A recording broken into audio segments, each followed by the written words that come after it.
Welcome to the Cyber Sangha podcast. Cyber Sangha is a program of free live broadcasts, launched in 2009 by renowned teacher and author Tenzin Wangyal Rinpoche. Join us as we draw on ancient Tibetan wisdom to discover how to connect with our best self and live to our highest potential. The following teaching, Realizing Your Full Potential, Clearing Obstacles of the Mind, was given by Rinpoche on August 10th, 2022, as part of a year-long series, Bring Body, Speech, and Mind to Life. This content is for informational purposes only. Listeners should consult medical professionals for any physical or mental health concerns. Please use headphones and do not meditate while driving or operating machinery.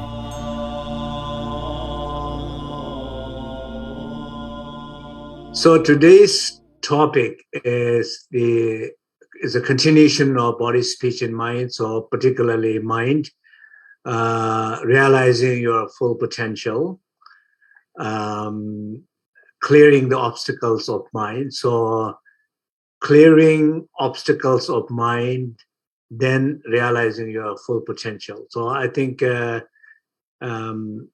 we all needed to kind of understand that we, as a practitioner, as a human being in life, there's always space for more improvement.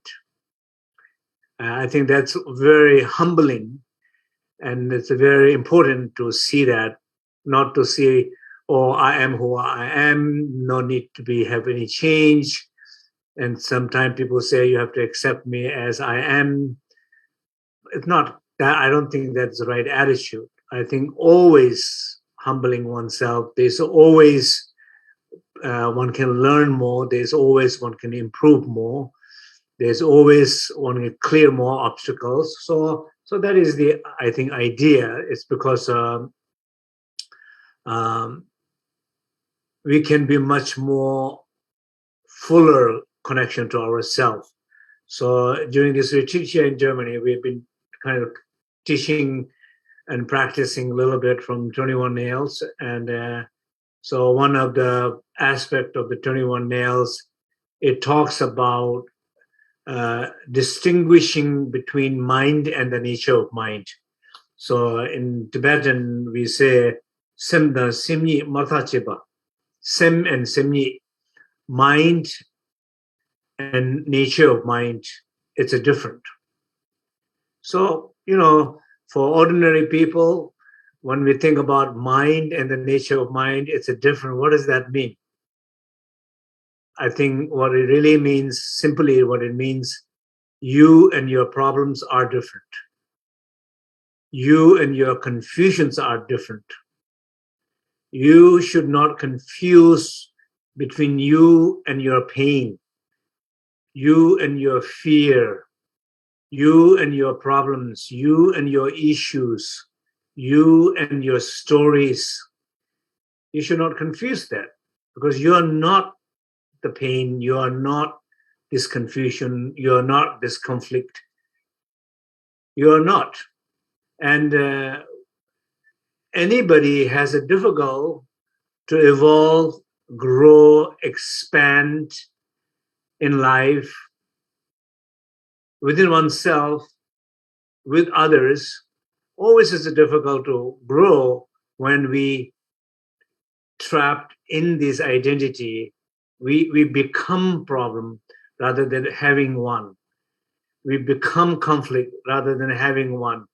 So we are not that. So I think that's a very important part. As a practice, I think first of all, in our own life, it's a good idea to look at closely your life. Maybe what are the most challenging situations that you know of in your life, or at least if you are not the one who acknowledges that, recognizes that you think you are perfect, I'm sure there is someone in your life tells you that you are not perfect. They show you.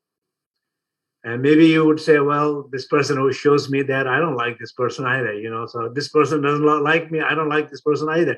Maybe there's more than one person shows you that you are identifying with these stories, your pain. So first of all, I think simple, because nobody wants to have challenge problems in life. But when you do face challenges and problems in life, there is, in the degree that you are identifying with it, you're not it, but you're identifying with it. We know that. That's what happens. So it's a good start to willing and open and curious about, well, what is the pain or conflict or negative emotions that I identify with this moment in my life. So, and then if you look closer, you can see you have a fear. And you not only have a fear, but you're becoming a fear. You're not only becoming a fear, you everything you do where you are, you're like a fear. So you cannot, uh, in the teaching, that one of the thing in first 21 in a nail, first nail, they talk about the 9 different exercises. One of the 7th exercise they call it Sharvasum Jirik Pitsaljang, exercising dynamic energies of body, speech, and mind. And that means we are not able to exercise dynamic energies of our body. We are not able to exercise dynamic energies of our speech. We are not able to exercise dynamic energy of our consciousness, our mind, because we have no connection to the dynamic energy or awareness of the dynamic energy of our body, speech, and mind, because our body, speech, and mind has been stuck in identity of pain and conflict and blockages. So it's difficult. For example, I give some examples. We are not, like, for example, a hugging. We all know different culture has a different way of physical contact. Like in Tibet, some people touch their heads, some people touch their cheek, they give kisses. Some culture they give kisses, 1, 2, 3, 4, many kisses. Some culture even hard to get close, physically getting close to someone. They are afraid. They're frozen in their body. They cannot hug, or they can never feel the depth of that warmth of hug. Even when we raise children, they're already putting children away in a different room when they need the most physical contact with a child they need, but they are taken away. And they're not receiving that physical warmth, nourishment as they grow up. And they are always told, so much fear is inputted, not trust anybody, not trust strangers, not talk to the strangers, and so on and so on. So they get so frozen in their body. You can feel that in some people when even they're trying to give you a hug. You can feel the rigidity, the frozenness in their body. Or even in relationship, they are the lack of intimacy, a connection, basically a physical connection, or emotional connection. They're not basically not able to express things because we are not able to exercise our dynamic energy. Or even movements, not moving enough in our body. Moving means what? Doing yoga, moving energy in our body, or walking, jogging, running, doing physical exercises. People lack. They are also frozen in their body. They just frozen in on the sofa, they cannot do it. It feels so heavy for them to just move from their pattern and from their sofa. So these are lack of ability to then exercise dynamic energies in the body. Postures, like a Trunkor yoga, or postures, not able to do. Movements, not able to do. I'm talking about even ordinary movements, not able to do. So there's so much lack of ability to exercise our dynamic energy. Same way, speech, same thing. Not able to talk, not able to have humor, not able to express their love, not able to express their gratitude, not able to express their pain, because they don't express it, because they think if they express something, then it's like identity issue. So when they're identifying with it, it's difficult to express. So there is so much lack of ability to exercise dynamic energy of the body, speech, and mind, particularly when we're talking about realizing your full potential of mind. Look at the mind. How do you look at just psychological states in your mind? How often you say something like, "I can't do that. I'm not able to do that. I'm not good at doing that. I am not good at doing that." So you basically identifying with your weakness, your conditions, your blockages of your mind. When you identify with that, you are not able to exercise your dynamic energy or awareness of the dynamic energy of your consciousness. You're not able to exercise. When you're not able to exercise, you're not able to fully manifest your potentiality. So that's how it is. So sometimes if you look at very closely, I think there are certain issues, in our life. I would like to mention some of these points. Being open is important, but not careless. Being strong, not aggressive. So if you think about it, aggressive and being strong is the same thing, then if you don't want it to be aggressive, then you don't want it to be strong. So you translate is the same thing. I don't want it to appear strong because strength is aggression. Strong is not aggression. It does not have to be aggression. Strong is a state of consciousness of recognition. Being kind, not weak. And sometimes kindness, for some people, kindness has been translated into the weakness. They are not able to express their true feeling because they wanted to be kind. They're not kind. They're not being kind to someone. When you cannot tell the truth to someone, you're not being kind to someone. Your partner, your children, you're able to express your true feeling. Or even the other way around, when the children expresses their pain, it's a good thing they're expressing their pain. It's good to acknowledge that, listen to that, but it doesn't have to be translated into your aggression and your pain. It can simply hold in your strength of ability to accommodate your child's aggression. That the differences between grown up and a growing child. So silence, not stop listening. You can be silent, but you don't have to stop listening to others.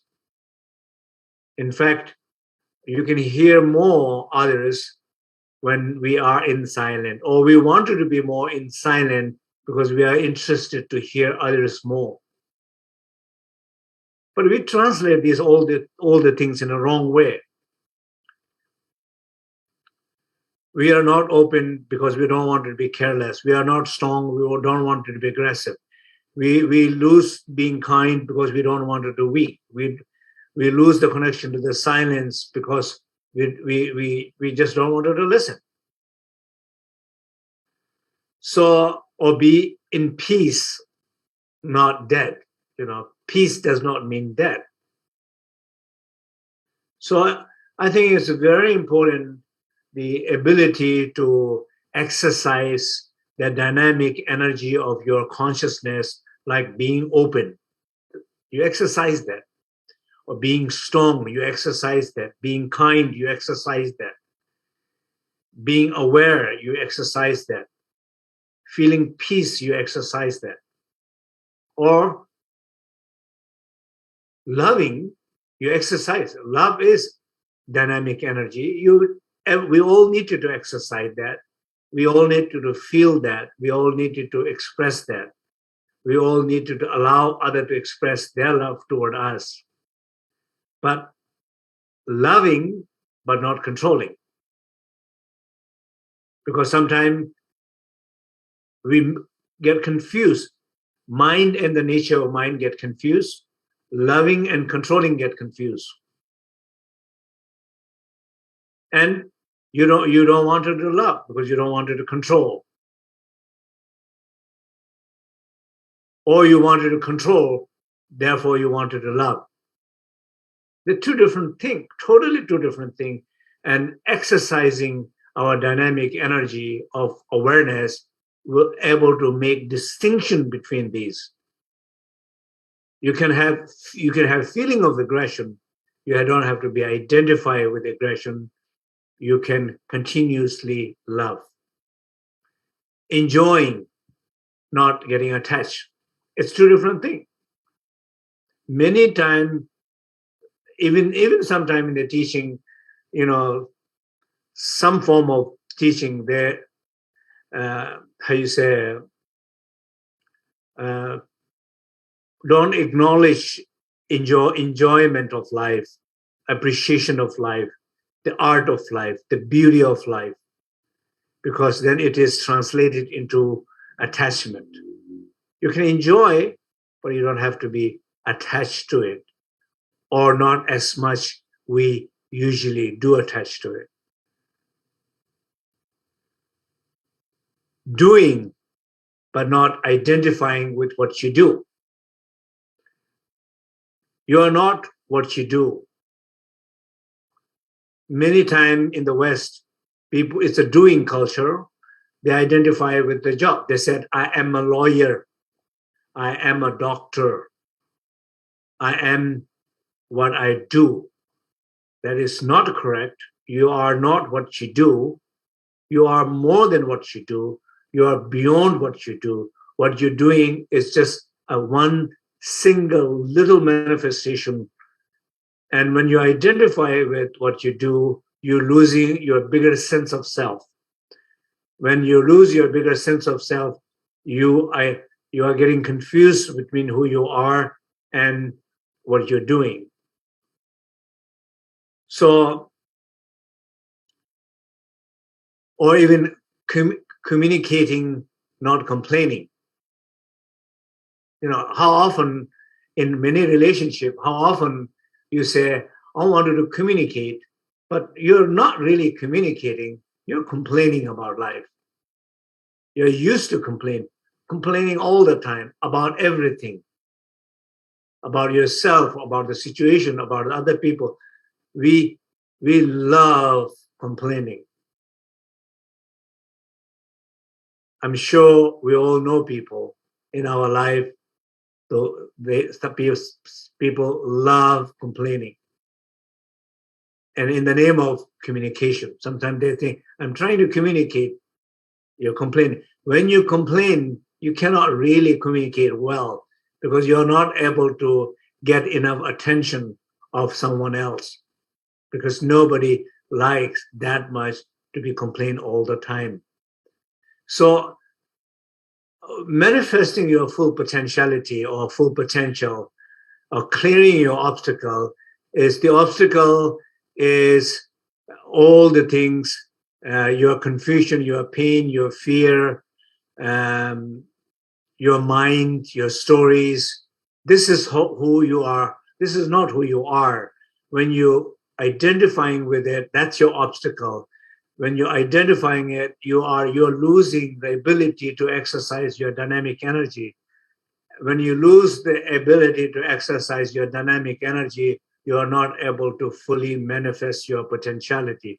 That is what is happening in our life all the time. So I hope this makes sense. So we are going to do a practice here. And I would like to start this practice with the breathing. So breathing, this is an exercise with from Tummo practice. It's called breathing of light, and which is something that we have been doing during this retreat here. I thought it would be good to share with all of you too. So first of all, sit comfortably. My place I'm sitting is not the most comfortable place to sitting. It's like a little bit of falling down this bed, but I was trying to keep my spine straight. So keep trying to keep your spine straight, chest slightly open, chin slightly down. Bring your attention to this place in your body.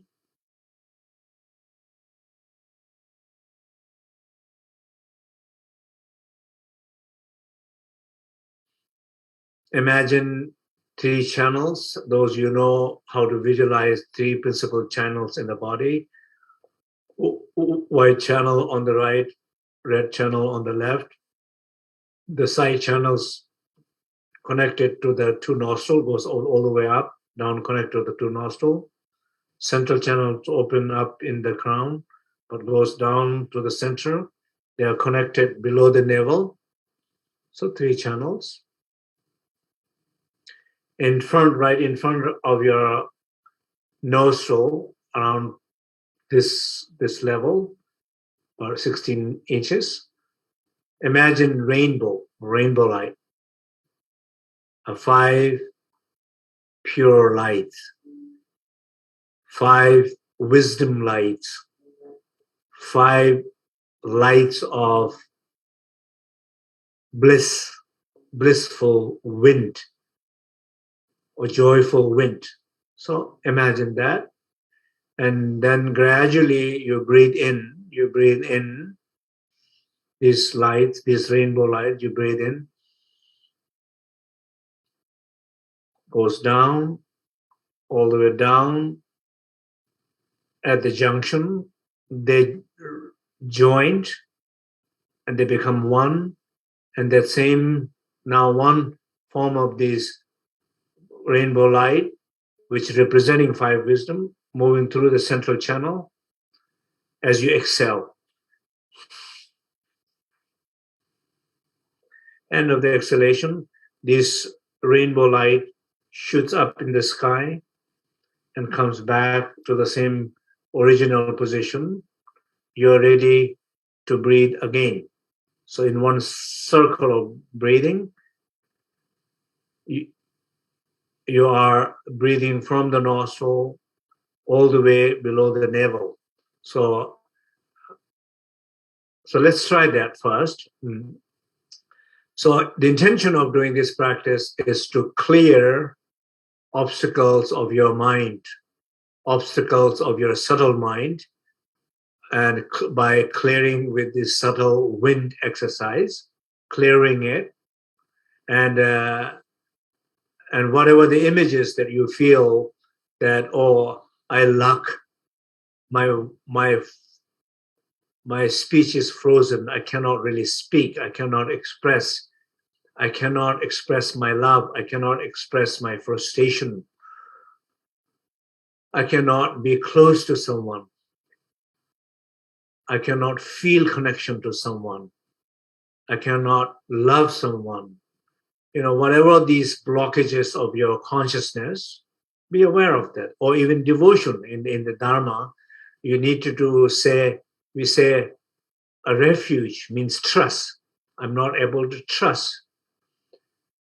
I'm not able to open my heart and have a devotion. I'm not able to open my heart and connect with someone.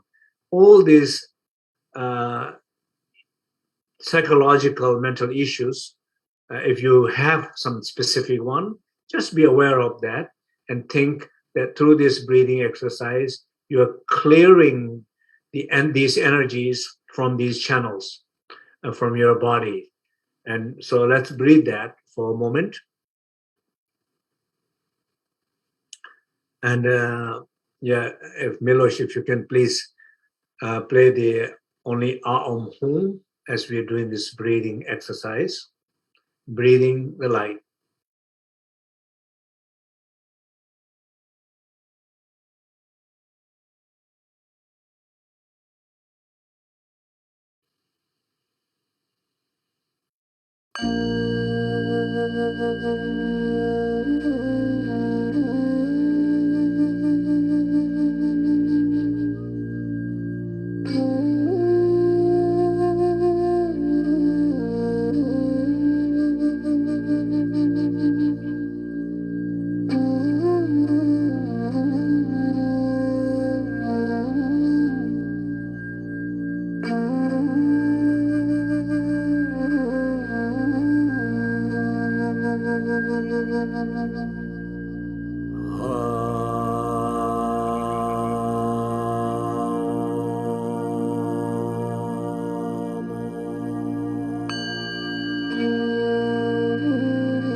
Okay.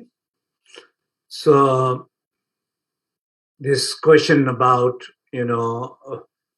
clearing obstacles of the mind and um, manifesting full potential of your mind. Yeah. So we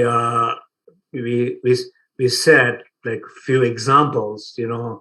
Um, Careless is not openness. Aggression is not a strong. Weakness is not a kindness. Stop listening is not a silent. Reacting is not awareness. Dead is not a peace. Controlling is not loving. Attachment is not enjoying. Identifying, it's what we do. It's not a healthy thing.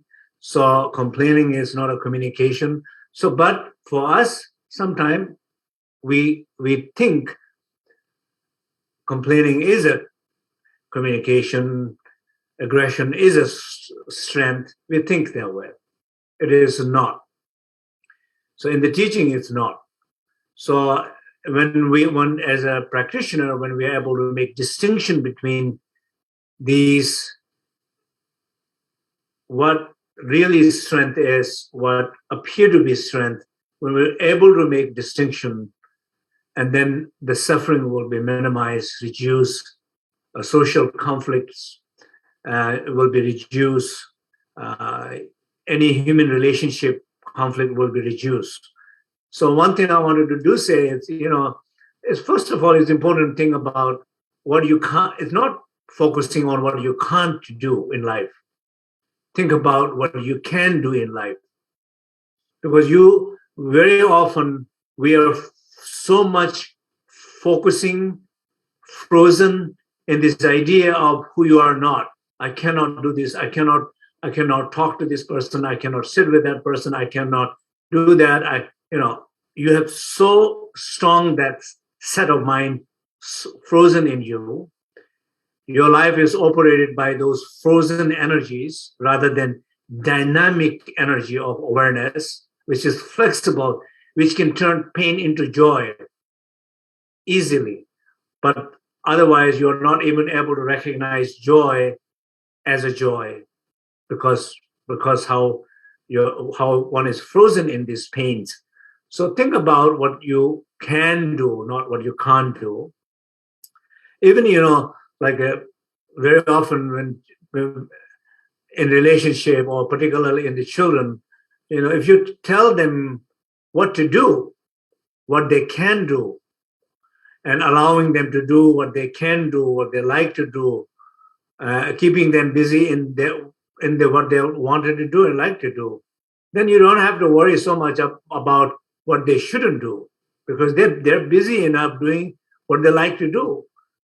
But if you tell them, you know, not allowing them to do things, and and you know, giving all the list of what they should not do, and then in the end in their life they have too many lists of what they should not do, and they have not nobody have advised them enough what they should do or how they should live their life, and we become frozen.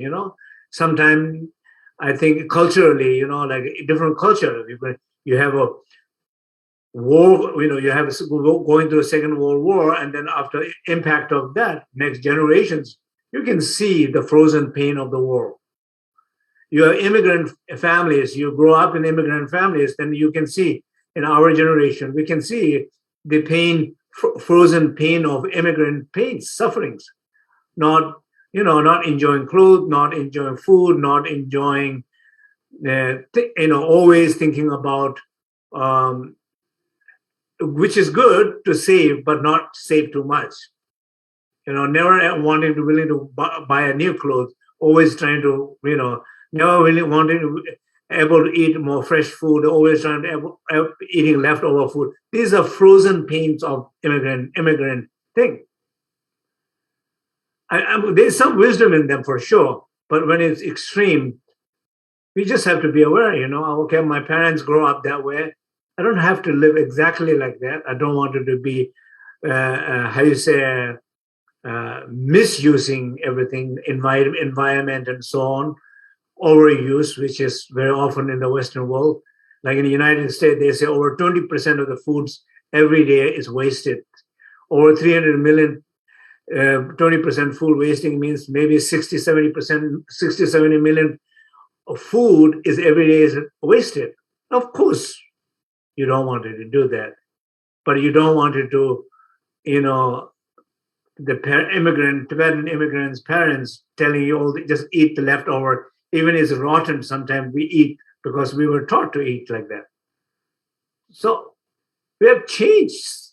Changes are necessary, and regardless of background history, change is possible, necessary, regardless of your upbringing, your parent, your cultural history, and always believing there's so much that we need to do change. I think in conclusion, I wanted to end here to say that each one of us, I think, be open enough in ourselves. There is so much I can improve my life, my own life, my connection to others, even my connection to my challenges and my pain. I have so much to improve. Being in that very humbling place, and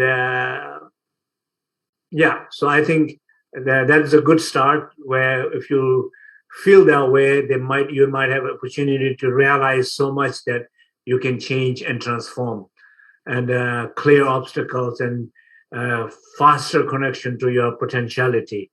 I hope so. So that's my prayer and wish. And thank you very much. So I will see you next time, and hope you're keeping well and safe. Thank you.